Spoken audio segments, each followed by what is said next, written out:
Good morning students. Class 7th subject आपका हिंदी व्याकरण। Book name है आपका स्टूडेंट्स कुटीर। Okay students, open your book. Chapter first था आपका भाषा, लिपि और व्याकरण। आपका ये रीड भी हो गया था और आपके इसके क्वेश्चन आंसर भी हो गए थे और मैंने आपको बुक भी कंप्लीट करा दी थी, बुक भी फिल हो गई थी। आपका अंतर लिखिए, भाषा और लिपि में अंतर लिखना था, वर्ण विचार और शब्द विचार में अंतर लिखना। ये आपके लिए HW है, ये आप बुक पे ही फिल करेंगे। स्टूडेंट्स, ये आपके लिए SW है, आप बुक से ही सर्च करके और इसमें दोनों भाषा और लिपि में अंतर यहाँ लिखेंगे और वर्ण विचार और शब्द विचार में अंतर आप यहाँ राइट करेंगे।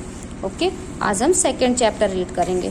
टुडेज डेट इज, आज डेट है आपकी 5/5/2021।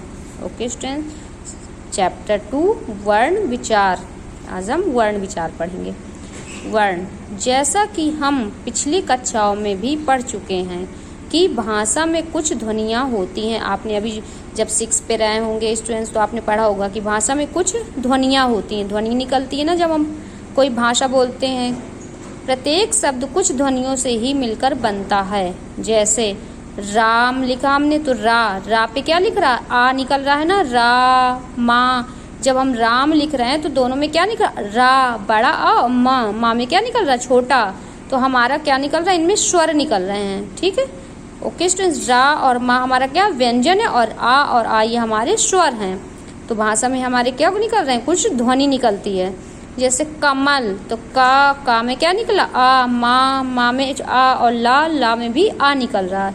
ओके स्टूडेंट्स, तो आपके व्यंजन किससे मिलकर बनते हैं, स्वरों से, स्वर से मिलकर आपकी ये राम आपका क्या व्यंजन है और रा आपका व्यंजन हुआ और आ आपका स्वर हुआ। तो स्वर, इसमें जो ध्वनि होती है वो स्वर की होती है। अतः ये स्पष्ट है कि ध्वनियों से मिलकर शब्द बनते हैं और शब्दों से मिलकर आपका एक वाक्य पूरा होता है। जब आपके ये शब्द मिल जाएंगे आपस में तो आपका क्या होता है, एक वाक्य पूरा हो जाता है। तो शब्दों से मिलकर आपके वाक्य बनते हैं। भाषा की सबसे छोटी इकाई ध्वनि कहलाती है और ध्वनि का लिखित रूप आपका वर्ण कहलाता है। क्या है, भाषा की सबसे छोटी इकाई आपकी ध्वनि कहलाती है और ध्वनि का लिखित रूप आपका वर्ण कहलाता है। ओके स्टूडेंट्स, अब भाषा की सबसे छोटी मूल ध्वनि जिसके और टुकड़े ना हो सके उसे वर्ण या अक्षर कहते हैं। क्या कहते हैं, भाषा की सबसे छोटी ध्वनि, मूल ध्वनि जिसके और टुकड़े नहीं हो सकते तो उसे हम वर्ण या अक्षर कहते हैं। ओके स्टूडेंट्स, अब आपका आता है वर्णमाला। अब ये हो गया वर्ण या अक्षर किसे कहते हैं और इसके बाद आपका आता है वर्णमाला किसे कहते हैं। तो वर्णों का क्रमबद्ध एक एवं व्यवस्थित समूह आपका क्या कहलाता है, वर्णमाला कहलाता है। वर्णों का क्रमबद्ध एवं व्यवस्थित समूह आपका वर्णमाला कहलाता है।